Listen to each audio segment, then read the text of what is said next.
তো তার শরীরটা ভালো না। গতকাল থেকে আবার তার জ্বরটা বাড়ছে, তারপর অনেক দুর্বল হয়ে পড়ছে। কিছুক্ষণ পরে তাকে ডাক্তারের কাছে নিয়ে যাব। আর হইতেছে আমারও মনটা বেশি ভালো না, কারণ আমার পেজে থেকে আমি কাউকে কমেন্ট করতে পারতেছি না, কারো কমেন্টের উত্তর দিতে পারতেছি না। জানি না হঠাৎ করে পেজে কি সমস্যা হলো। ব্লক খাইনি, কিন্তু কমেন্ট করতে পারতেছি না, তারপর হচ্ছে লাইকও দেওয়া যাচ্ছে না, আবার কমেন্টের উত্তরও দিতে পারতেছি না। কেউ যদি জেনে থাকেন এই সমস্যাটা কেন হয়, অবশ্যই আমাকে কমেন্টে জানাবেন এবং আমার সিজামনির জন্য দোয়া করবেন, মহান আল্লাহ তাআলা যেন ওকে দ্রুত সুস্থ করে দেয়।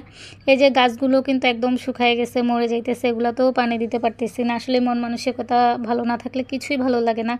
এর মধ্যে পেজ নিয়েও টেনশনে আছি, মেয়েরও শরীর ভালো না, সব কিছু নিয়ে অনেক টেনশনে আছি। ইনশাল্লাহ সমস্যার সমাধান হলে পেজের আবার সবার পরিবারে আমি যাব, কমেন্ট করে ঘুরে আসবো। কেউ কিছু মনে করবেন না সেই পর্যন্ত।